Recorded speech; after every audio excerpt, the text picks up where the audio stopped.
ನಮಸ್ತೆ ಮಿತ್ರರೇ, ಇವತ್ತು ಕರಾವಳಿಯ ಸ್ಪೆಷಲ್ ಮರ್ವಾಯಿ ಸುಕ್ಕ. ಮರ್ವಾಯಿ ಸುಕ್ಕ ಹೇಳಿದರೆ ಯಾರಿಗೆ ಇಷ್ಟ ಇಲ್ಲ? ನನ್ನ ಸಬ್ಸ್ಕ್ರೈಬರ್ ಒಬ್ಬರು ಮರ್ವಾಯಿ ಸುಕ್ಕ ಹೇಗೆ ಮಾಡುವುದು ಅಂತ ತೋರಿಸಿಕೊಡಿ ಅಂತ ಮೆಸೇಜ್ ಮಾಡಿದ್ದರು. ಹಾಗಾಗಿ ಇವತ್ತು ನಾನು ಈ ಮರ್ವಾಯಿ ಸುಕ್ಕ, ಅದು ಕರಾವಳಿ ಶೈಲಿಯ ಮರ್ವಾಯಿ ಸುಕ್ಕವನ್ನು ಮಾಡಿ ತೋರಿಸಿದ್ದೇನೆ. ಯಾರೆಲ್ಲ ನನ್ನ ಚಾನಲನ್ನು ನೋಡ್ತಿದ್ದೀರಿ, ಯಾರು ಇನ್ನೂ ಸಬ್ಸ್ಕ್ರೈಬ್ ಮಾಡಿಲ್ಲ, ದಯವಿಟ್ಟು ಸಬ್ಸ್ಕ್ರೈಬ್ ಮಾಡಿ ಸಪೋರ್ಟ್ ಮಾಡಿ ಅಂತ ಹೇಳುತ್ತಾ ಬನ್ನಿ ಈ ರುಚಿಕರವಾದ ಒಂದು ಬಟ್ಟಲು ಊಟ ಮಾಡಲಿಕ್ಕೆ ತಾಕತ್ತಿರುವಂತಹ ಈ ಮರ್ವಾಯಿ ಸುಕ್ಕ ಇದನ್ನು ಹೇಗೆ ಮಾಡುವುದು ಎಂದು ನೋಡೋಣ. ನಮಸ್ತೆ ಮಿತ್ರರೇ, ಇವತ್ತು ಈ ಮರ್ವಾಯಿ ಸುಕ್ಕ ಮಾಡುವ ಕರಾವಳಿಯ ಸ್ಪೆಷಲ್ ಸುಕ್ಕ ಮರ್ವಾಯಿ ಸುಕ್ಕ. ಬೇಕಾಗುವ ಸಾಮಗ್ರಿಗಳು ನೋಡಿ. ಒಂದು 6 ಉದ್ದ ಮೆಣಸು ತೆಗೆದುಕೊಂಡಿದ್ದೇನೆ. 2 ಇಂತಹ ರಾಮನಾಡ್ ಮೆಣಸು ಅಂದರೆ ಗಿಡ್ಡ ಮೆಣಸು, ಊರಿನ ಮೆಣಸು. ಇಲ್ಲಿ 4 ಬೆಳ್ಳುಳ್ಳಿ ಇಲ್ಲಿ ತೆಗೆದುಕೊಂಡಿದ್ದೇನೆ. ಪುನಃ ಇಲ್ಲಿ ಬೇರೆ 4 ಬೆಳ್ಳುಳ್ಳಿ ತೆಗೆದುಕೊಂಡಿದ್ದೇನೆ. ಇದಕ್ಕೆ ಸ್ವಲ್ಪ ಬೆಳ್ಳುಳ್ಳಿ ಹೆಚ್ಚು. ಇಲ್ಲಿ 1/4 ಚಮಚದಷ್ಟು ಮೆಂತೆ, ಅರ್ಧ ಚಮಚದಷ್ಟು ಈ ಪೆಪ್ಪರ್ಕಾರ್ನ್ಸ್ ಕರಿ ಮೆಣಸು, 1/2 ಚಮಚದಷ್ಟು ಕೊತ್ತಂಬರಿ ಬೀಜ, 1 ಚಮಚದಷ್ಟು ಜೀರಾ. ಇಲ್ಲಿ ನೋಡಿ 1/4 ಚಮಚ ಜೀರಾ, 1/4 ಚಮಚ ಬಡೆಸೊಪ್ಪು ಮತ್ತು ಪುನಃ 4 ಬೆಳ್ಳುಳ್ಳಿ. ಅದು ಬೇರೆ, ಅದು ಮತ್ತೆ ಹಾಕೊಳ್ಳಿಕ್ಕೆ, ಇದು ಗ್ರೈಂಡ್ ಮಾಡುವಾಗ ಮಸಾಲೆಗೆ ಬೇಕಿದ್ದದ್ದು. ಇಲ್ಲಿ 1 ನೀರುಳ್ಳಿಯನ್ನು ಕಟ್ ಮಾಡಿಟ್ಕೊಂಡಿದ್ದೇನೆ ಮತ್ತು ಒಂದು ಅರ್ಧ ಗಡಿಯಷ್ಟು ತೆಂಗಿನ ತುರಿ. ಒಳ್ಳೆ ಬೆಳೆದ ತೆಂಗಿನ ತುರಿ ಆದರೆ ಬಹಳ ಉತ್ತಮ. ಈಗ ಮೊದಲಿಗೆ ಇದನ್ನು ಚೆನ್ನಾಗಿ ತೊಳೆದುಕೊಳ್ಬೇಕು. ಅದು ಸಹ ಈ ಮಳೆಗಾಲದಲ್ಲಿ ಬಹಳ ಚೆನ್ನಾಗಿ ತೊಳೆದುಕೊಂಡು, ಮತ್ತು ಎಲ್ಲಿ ಅದು ಬಾಯಿ ಬಿಟ್ಟದೆಲ್ಲ ಇದ್ದರೆ ಅದನ್ನು ಬಿಸಾಡಿಕೊಳ್ಬೇಕು, ಅದು ಒಳ್ಳೆಯದಾಗೋದಿಲ್ಲ. ಈಗ ಅದನ್ನು ನಾವೊಂದು ಪಾತ್ರೆಯಲ್ಲಿ ಹಾಕಿ ಬೇಯಿಸ್ಕೊಳ್ಳೋಣ. ಚೆನ್ನಾಗಿ ನೀರಿನಿಂದ ತೆಗೆದು ನೋಡಿ, ಒಂದು ಒಳ್ಳೆಯ ಮಡಿಕೆ ಅಥವಾ ನೀವು ಬೇರೆ ಸ್ಟೀಲ್ ಪಾತ್ರೆಯಲ್ಲಿ ಸಹ ಬೇಯಿಸ್ಕೊಳ್ಬೋದು, ಆದರೆ ಅಲ್ಯೂಮಿನಿಯಮಲ್ಲೇ ಬೇಯಿಸ್ಕೊಳ್ಬೇಡಿ ವೀಕ್ಷಕರೇ. ಆದಷ್ಟು ಒಂದು ಮಣ್ಣಿನ ಪಾತ್ರೆ ಅಥವಾ ನೀವು ಸ್ಟೀಲ್ ಪಾತ್ರೆಯಲ್ಲಿ ಮಾಡ್ಕೊಳ್ಳಿ. ನೋಡಿ, ಎಲ್ಲವನ್ನು ಈಗ ನಾನು ಇದಕ್ಕೆ ಸ್ವಲ್ಪ ನೋಡಿ, ಈ ನೀರುಳ್ಳಿ, ಇದರಲ್ಲಿ 3/4 ನೀರುಳ್ಳಿಯನ್ನು, ಒಂದು ನೀರುಳ್ಳಿಯಲ್ಲಿ ಹೀಗೆ ತುಂಡರಿಸಿದ ನೀರುಳ್ಳಿಯನ್ನು ಹಾಕ್ಕೊಳ್ತಿದ್ದೇನೆ. ಸ್ವಲ್ಪ ಇದು ನಾವು ಗ್ರೈಂಡ್ ಮಾಡುವಾಗಕ್ಕೆ ಇಟ್ಕೊಳ್ಳೋಣ.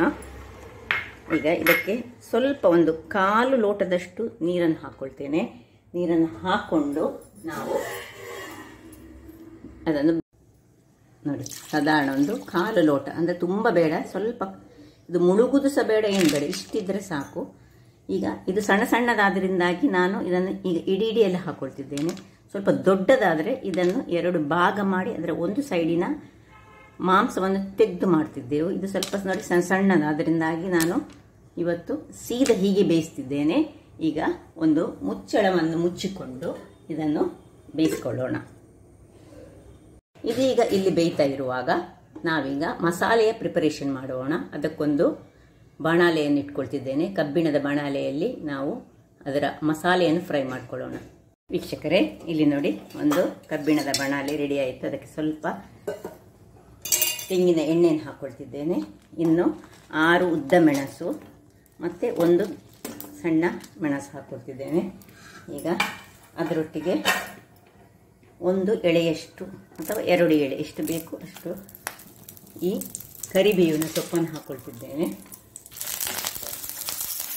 ಒಳ್ಳೆ ಫ್ರೈ ಆಗಲಿ.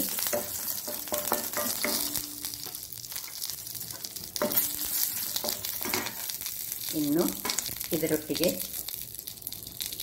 ಜೀರಾ, ಕೊತ್ತಂಬರಿ, ಮೆಂತೆ ಇಷ್ಟನ್ನು ಹಾಕೊಳ್ಳೋಣ ಮತ್ತು ಕರಿಮೆಣಸು, ಈ 3 ಒಟ್ಟಿಗೆ ಹಾಕ್ಕೊಳ್ತಿದ್ದೇನೆ.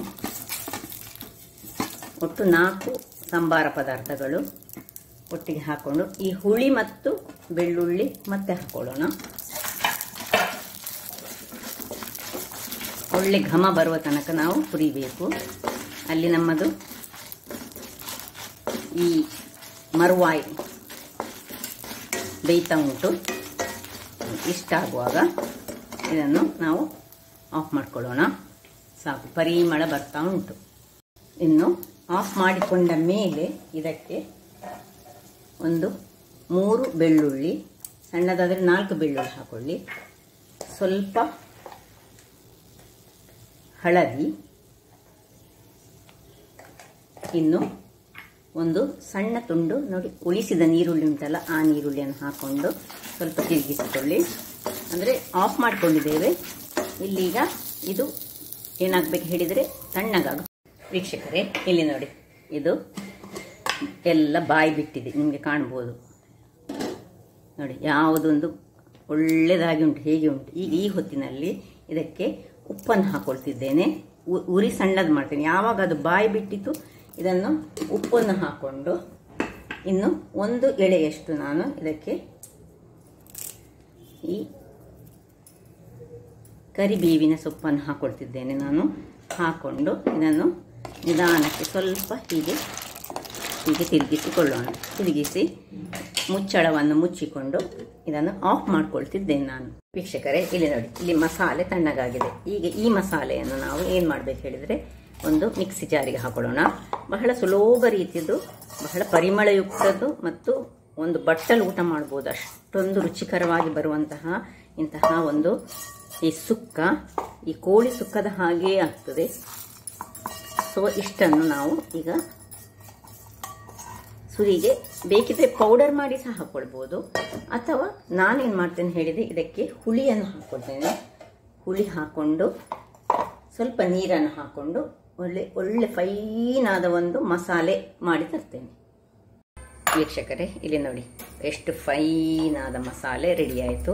ಈ ಮಸಾಲೆಯನ್ನು ನಾವು ಬೇರೆ ಒಂದು ಪಾತ್ರೆಗೆ ಟ್ರಾನ್ಸ್ಫರ್ ಮಾಡ್ಕೊಳ್ಳೋಣ. ನೋಡಿ ಎಷ್ಟು ಈ ನುಣ್ಣಗೆ, ಕಾಡಿಗೆ ಎಷ್ಟು ನುಣ್ಣಗೆ ಮಾಡ್ಕೊಳ್ಬೇಕಿದ್ದನ್ನು. ಕೆಲವರು ಸ್ವಲ್ಪ ಕಸ್ಕಸ್ ಮಾಡ್ತಾರೆ, ಅದೇ ನುಣ್ಣಗೆ ಮಾಡಿದರೆ ಬಹಳ ಉತ್ತಮ. ನೋಡಿ, ಇಷ್ಟಾದಮೇಲೆ ಈ ಒಂದು ಇದನ್ನು ತೊಳಿಲಿಕ್ಕಿಲ್ಲ, ಇದರ ನೀರನ್ನು ಹಾಕಲಿಕ್ಕಿಲ್ಲ. ಈಗ ಇದೇ ಒಂದು ಪಾತ್ರೆಯಲ್ಲಿ ನಾವು, ಇದೇ ಒಂದು ಮಿಕ್ಸಿಯಲ್ಲಿ ನಾವು ತೆಂಗಿನ ತುರಿ, ಅದರಲ್ಲಿ ಸ್ವಲ್ಪ ಹೀಗೆ ಮಸಾಲೆ ಇರಬೇಕು, ಇದ್ರೆ ಒಳ್ಳೆಯದಾಗ್ತದೆ. ಎಷ್ಟು ಒಂದು ಅರ್ಧ ಗಡಿಯಷ್ಟು ತೆಂಗಿನ ತುರಿಯನ್ನು ಹಾಕೊಳ್ತಿದ್ದೇನೆ ನಾನು. ತುಂಬ ಸಹ ಹಾಕೊಳ್ಳಿಕ್ಕೆ ಹೋಗಬೇಡಿ, ಯಾಕೆಂದರೆ ತುಂಬ ಹಾಕಿದರೆ ಅಷ್ಟೊಂದು ರುಚಿ ಬರೋದಿಲ್ಲ. ರುಚಿ ಅಂದರೆ ರುಚಿ ಇರ್ತದೆ, ಅದೇ ತೆಂಗಿನಕಾಯಿ ಆಗ್ತದೆ. ಅದರಿಂದಾಗಿ ಈಗ ಇಲ್ಲಿ ಗ್ರೈಂಡ್ ಮಾಡುವಾಗ 2 ಈ ಬೆಳ್ಳುಳ್ಳಿ, ಬೇಕಿದ್ರೆ ಸ್ವಲ್ಪ ನಾವು ಗುದ್ದಿಕೊಂಡು ಹಾಕಿದರೆ ಸಹ ಬಹಳ ಉತ್ತಮ. ನೋಡಿ, 2 ಬೆಳ್ಳುಳ್ಳಿಯನ್ನು ಗುದ್ದಿಕೊಂಡು ಹಾಕ್ಕೊಳ್ತಿದ್ದೇನೆ ನಾನು ಇಲ್ಲಿ. ಇನ್ನು ಇಲ್ಲಿ 1/4 ಚಮಚದಷ್ಟು ಬಡೆ ಸೊಪ್ಪು, 1/4 ಚಮಚದಷ್ಟು ಜೀರಿಗೆ, ಇಷ್ಟನ್ನು ಹಸಿ, ಇದು 2 ಸಹ ಹಸಿಯನ್ನು ಹಾಕಿ ಇದನ್ನು ಸ್ವಲ್ಪ ಕೋಸ್ಲಿ, ಅಂದರೆ 2 ರೌಂಡ್ ಸಾಕು, ನಮಗೆ ಹೆಚ್ಚು ಬೇಡ, ಒಂದು ಮಾಡಿ ತರ್ತೇನೆ ನಾನು. ಇಲ್ಲಿ ನೋಡಿ ವೀಕ್ಷಕರೇ, ತೆಂಗಿನಕಾಯಿಯ ಮಸಾಲೆ ಸಹ ರೆಡಿ ಆಯಿತು. ಇನ್ನು ನಾವು ಏನು ಬೇಯಿಸಿಟ್ಟುಕೊಂಡಿದ್ದೇವೆ ಈ ಮರುವಾಯಿ, ಅದರ ಹತ್ರ ಹೋಗೋಣ. ಇಲ್ಲಿ ನೋಡಿ, ಬೇಯಿಸಿದ ಮರುವಾಯಿ ಚೆನ್ನಾಗಿ ಎಲ್ಲ ಬಾಯಿ ಬಿಟ್ಟು ಚೆನ್ನಾಗಿ ಉಂಟು. ಈಗ ಇದಕ್ಕೆ ಗ್ಯಾಸನ್ನು ಉರಿಸ್ಕೊಳ್ತೇನೆ. ಉರಿಸ್ಕೊಂಡು ಇದರಲ್ಲಿ ಈ ಏನು ನಾನು ಮಸಾಲೆ ಮಾಡಿದ್ದೇನೆ ಅದನ್ನು ಇದರಲ್ಲಿ ಹಾಕ್ಕೊಳ್ತೇನೆ. ನಿಮಗೆ ತುಂಬ ಖಾರ ಬೇಕಿದ್ರೆ ಎಲ್ಲ ಮಸಾಲೆ ಹಾಕ್ಕೊಳ್ಳಿ. ಸ್ವಲ್ಪ ಖಾರ ಆಗಿ ಬೇಕಿದ್ರೆ ಸ್ವಲ್ಪ 3/4 ವರ್ಷದಷ್ಟು ಮಸಾಲೆ ಹಾಕಿದರೆ ಸಾಕು. ಇದು ಆ್ಯಕ್ಚುಲಿ ನಾನು ಮಾಡಿದ್ದು ಒಂದು ಅರ್ಧ kg ಮರುವಾಯಿಗೆ, ಅಂದರೆ ಒಟ್ಟು ಇದರಲ್ಲಿ 100 ಮರುವಾಯಿ ಉಂಟು ನನಗೆ. ಸೊ ಇಷ್ಟನ್ನು ಈಗ ಸ್ವಲ್ಪ ಹೊತ್ತು ನಾವು ಮುಚ್ಚಳ ಮುಚ್ಚಿ ಅದರಲ್ಲೇ ಒಳ್ಳೆ ಮಸಾಲೆ ಎಳೆದುಕೊಳ್ಬೇಕು. ವೀಕ್ಷಕರೇ, ಇಲ್ಲಿ ನೋಡಿ ಒಳ್ಳೆ ಕುದಿತಾ ಉಂಟು. ಇಲ್ಲೀಗ ನಾವೀಗ ಇದಕ್ಕೆ ಚೆನ್ನಾಗಿ ಕುದ್ದಿದೆ. ಈಗ ನಿಧಾನಕ್ಕೆ ಸ್ವಲ್ಪ ಹೀಗೆ ತಿರುಗಿಸಿಕೊಳ್ಳೋಣ. ಹೆಚ್ಚು ನೋಡಿ, ಒಂದೇ ಒಂದು ಈ ಮರುವಾಯ ಮಾಂಸ ಅದರಿಂದ ಹೊರಗೆ ಬೀಳಿದೆ, ಅದಕ್ಕಾಗಿ ಲೆಕ್ಕಕ್ಕಿಂತ ಹೆಚ್ಚು ನಾವು ಬೇಯಿಸ್ಕೊಳ್ಬಾರ್ದು. ಈಗ ಏನು ಮಸಾಲೆ ಇದನ್ನು ಮಾಡಿಕೊಂಡಿದ್ದೇವೆ, ತೆಂಗಿನ ಮಸಾಲೆ, ಆ ತೆಂಗಿನ ಮಸಾಲೆಯನ್ನು ನಾವು ಇದಕ್ಕೆ ಶಿಫ್ಟ್ ಮಾಡಿಕೊಳ್ಳೋಣ. ಇದರಲ್ಲಿ ಬಡೆ ಸೊಪ್ಪಿನ ಘಮ ಬಹಳ ಚೆನ್ನಾಗಿ ಬರ್ತದೆ, ಹಾಗೂ ಜೀರಿಗೆ, ಬೆಳ್ಳುಳ್ಳಿ 3 ವಸ್ತುವನ್ನು ಮತ್ತೆ ನಾವು ಸಣ್ಣದಾಗಿ ಮಾಡಿಕೊಂಡದ್ದು ನೋಡಿ. ಈಗ ಇದರ ನೀರು ಆರುವ ತನಕ ನಾವು ಚೆನ್ನಾಗಿ ಮುಚ್ಚಳವನ್ನು ಮುಚ್ಚಿಕೊಂಡು ಬೇಯಿಸ್ಕೊಳ್ಬೇಕು. ಎಲ್ಲ ಮಸಾಲೆಯನ್ನು ನೋಡಿ, ಇದರಲ್ಲಿ ಇದು ಅಂಟಿಕೊಂಡಿರ್ತದೆ. ಈಗ ಇದಕ್ಕೆ ನೀರು ಹಾಕ್ಕೊಳ್ಳೋದು ಬೇಡ, ಎಲ್ಲ ಮಸಾಲೆ ಏನು ತೆಂಗಿನಕಾಯಿಯ ಮಸಾಲೆಯನ್ನು ನಾವು ಮಾಡಿಕೊಂಡಿದ್ದೇವೆ ಅದನ್ನೆಲ್ಲ ಇದರಲ್ಲಿ ಹಾಕ್ಕೊಂಡು ಈಗ ಮುಚ್ಚಳವನ್ನು ಒಮ್ಮೆ ತಿರುಗಿಸ್ಕೊಳ್ಬೇಕು. ಮತ್ತೆ ನಾವು ಉಪ್ಪು ಸ್ವಲ್ಪ ಕಡಿಮೆ ಏನಾದರೂ ಇದ್ದರೆ ಅದನ್ನು ನೋಡಿ ಹೀಗೆ ನಿಧಾನಕ್ಕೆ ತಿರುಗಿಸ್ಕೊಳ್ಬೇಕು. ಒಂದೇ ಒಂದು ಮಾಂಸ ಅದರಿಂದ ಹೋಗಬಾರ್ದು, ಅದರಿಂದಾಗಿ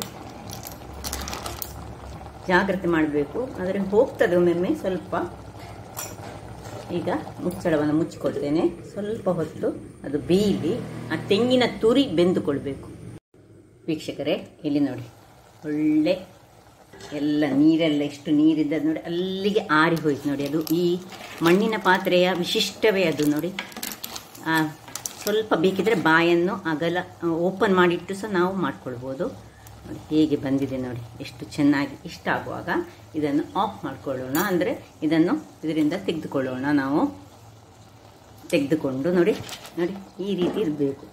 ಹೆಚ್ಚು ಇದು ಹಾಕ್ಕೊಳ್ಬಾರ್ದು. ನಾವು ಏನು ಮಾಡಬೇಕು ಹೇಳಿದರೆ, ನಿಮಗೆ ಸೌಟ್ ಹಾಕಬೇಕಂತಿದ್ರೆ ನೋಡಿ ಹೀಗೆ ಹೀಗೆ ಹೀಗೆ ಹೀಗೆ ಹೀಗೆ ಮಾಡಿಕೊಂಡು ಮಾಡಿದರೆ ಅದರಲ್ಲಿರುವ ಆ ಮಾಂಸಗಳು ಕೆಳಗೆ ಬೀಳುವುದಿಲ್ಲ. ಈಗ ಇದನ್ನು ನಾನು ಕೆಳಗಿಟ್ಟುಕೊಂಡು ಇದರಲ್ಲಿ ಒಂದು ಏನು ಮಾಡ್ತೇನೆ ಹೇಳಿದರೆ ಒಗ್ಗರಣೆಗೆ ರೆಡಿ ಮಾಡ್ತೇನೆ. ಒಗ್ಗರಣೆಗೆ ನಾನು ಅದೇ ಒಂದು ಬಾಣಲೆಯನ್ನು ಇಟ್ಕೊಳ್ತೇನೆ. ಇಟ್ಕೊಂಡು ಅದಕ್ಕೆ ಸ್ವಲ್ಪ ತೆಂಗಿನ ಎಣ್ಣೆಯನ್ನು ಹಾಕೊಳ್ಳೋಣ. ಒಂದು 2 ಚಮಚದಷ್ಟು, ಸಣ್ಣ ಚಮಚ ಆದರೆ 3 ಚಮಚದಷ್ಟು. ನಿಮಗೆ ಬೇಕಿದ್ರೆ ಹೆಚ್ಚು ಹಾಕೊಳ್ಬೋದು, ಆದರೆ ನಾನು ಸ್ವಲ್ಪ ತೆಂಗಿನ ಎಣ್ಣೆಯನ್ನು ಹಾಕೊಳ್ತಿದ್ದೇನೆ. ಈ ಎಣ್ಣೆ ಬಿಸಿ ಆಗುವಾಗ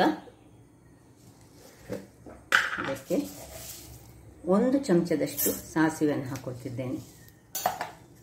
ಇನ್ನು ಉಳಿಸಿಕೊಂಡಂತಹ ಬೆಳ್ಳುಳ್ಳಿ ಏನುಂಟು ನೋಡಿ, ಈ ಬೆಳ್ಳುಳ್ಳಿಯನ್ನು ಚೆನ್ನಾಗಿ ಇದರಲ್ಲಿ ಗುದ್ದಿಕೊಳ್ತೇನೆ ನಾನು. ಗುದ್ದಿಕೊಂಡು ಬೆಳ್ಳುಳ್ಳಿ ಒಂದು 2-3 ಹೆಚ್ಚು ಹಾಕ್ಕೊಳ್ಬೋದು ನೋಡಿ. ಈ ಬೆಳ್ಳುಳ್ಳಿಯನ್ನು ಹಾಕ್ಕೊಳ್ತಿದ್ದೇನೆ. ಬೆಳ್ಳುಳ್ಳಿ ಸ್ವಲ್ಪ ಇದರಲ್ಲಿ ಒಳ್ಳೆ ಫ್ರೈ ಆಗಬೇಕು. ಸ್ವಲ್ಪ ಉರಿ ಸಣ್ಣದಿರಲಿ. ಇನ್ನು ಬೇವಿನ ಸೊಪ್ಪನ್ನು ಧಾರಾಳವಾಗಿ ಹಾಕ್ಕೊಳ್ಬೋದು. ಎಷ್ಟು ಇದ್ರೆ ಸಹ ಅಷ್ಟು ಹಾಕೊಂಡ್ರೆ ಸಾಕ್ತದೆ ನೀವು. ಸೊ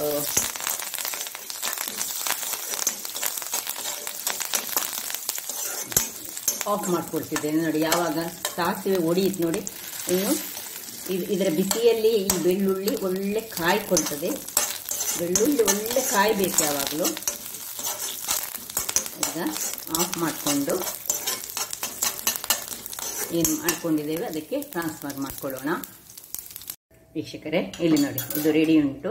ಅದಕ್ಕೆ ಇದನ್ನು ಹೀಗೆ ಏನು ನಾವು ಮಸಾಲೆ ರೆಡಿ ಮಾಡಿದ್ದೇವೆ ನೋಡಿ, ಒಗ್ಗರಣೆ, ಇದನ್ನು ಇದಕ್ಕೆ ಹಾಕ್ಕೊಳ್ಬೇಕು. ಬೆಳ್ಳುಳ್ಳಿ ಒಳ್ಳೆ ಕ್ರಿಸ್ಪಿ ಆಗಬೇಕು. ಬೆಳ್ಳುಳ್ಳಿ ಕ್ರಿಸ್ಪಿ ಆದ್ರೇ ಅದು ಬಹಳ ಚೆನ್ನಾಗಿ ಬರೋದು. ಸೊ ಒಗ್ಗರಣೆ ರೆಡಿ ಆಯಿತು. ಡಿಲಿಷಿಯಸ್ ಕರಾವಳಿ ಶೈಲಿ, ಅಂದರೆ ಮಂಗಳೂರಿನಲ್ಲಿ ನಾವು ಮಾಡುವಂತಹ ಮರುವಾಯಿಯ ಸುಕ್ಕ ನೋಡಿ ಏನು ಚೆನ್ನಾಗಿ ಬಂದಿದೆ ನೋಡಿ, ರೆಡಿ ಆಯಿತು.